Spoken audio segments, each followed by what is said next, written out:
Mga anak, nagtanggal po akong laman ng aparador. Diyan ko po muna tinambak sa kama.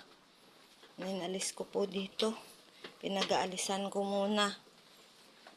Ayan. Tas, ito po yung mga speaker. Diyan muna pinaglalagay. Dito po ako naghiga kasi Yan o. Tingnan nyo po. Yan, mga nakataas sila. Kasi po, ang tubig ay eto na. Yan po, tubig na po. Dati naman pong ito, hindi po pinapasok to ng tubig. Pati mga pusa dyan na pinakain. Yan nyo po. Ayan na po. Diba po, wala namang tubig to dito. Eto lang, ayan na po. Yan. Yan po ang labas. Eto po yung loob namin. Nilagyan muna ng mga basa-basahan.